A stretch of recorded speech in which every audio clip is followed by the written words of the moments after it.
Okay, alas 7:30 po ay na-drop na po natin sa hotel yung pong ating mga pasahero. So ito po yung ating last day of service, araw po ng Sabado. At ito na po yung sitwasyon ng EDSA sa may gawin ng Cubao. Pabalik na po tayo ng grahe at kinakailangan po nating tiyagain yung masinsing traffic po na ating nakikita sa ngayon dito sa kahabaan ng EDSA, mga kabiyahero.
So mga kabihero, kapag ganito po yung sitwasyon ng traffic, ito ho yung problema. Napakasakit po sa paa ng katatapak sa preno, tatapak sa clutch, maya-maya hihinto, maya-maya tatakbo. Nako, ay dito ho nirarayuma ang maraming driver, mga kabihero.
So kahit papano naman po, kahit usad pagong, ang mahalaga po ay umuusad mga kabiyahero. At pag nakalampas po tayo rito, sigurado naman pong maluwag hanggang doon po sa pagbaba ng Quezon Avenue flyover. At inaasahan po nating magsisikip muli pagdating po natin doon sa may North EDSA, sa tapat po ng SM North EDSA, hanggang doon po sa may bahagi po ng Balintawak, kung saan yung pong patungo ng North Luzon Expressway at lungsod po ng Caloocan, ay doon naman po kadalasang nagkakasiksikan ng mga sasakyan kapag ganito pong oras mga kabiyahero.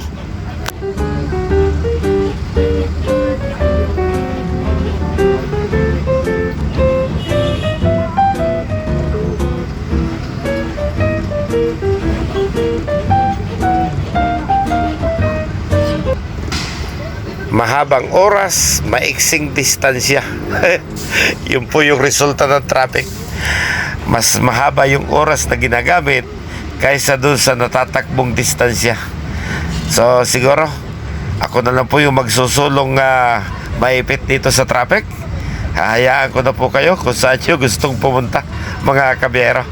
Magpapaalam na po ako sa inyo at medyo mahaba-haba pa po bago tayo makarating ng aming grahe. So muli, maraming salamat po. Total, siguro naman po wala kaming biyahe bukas dahil tapos na po yung ating 3 araw na schedule dito po sa ating naging biyahe. Hanggang sa muli po, maraming salamat.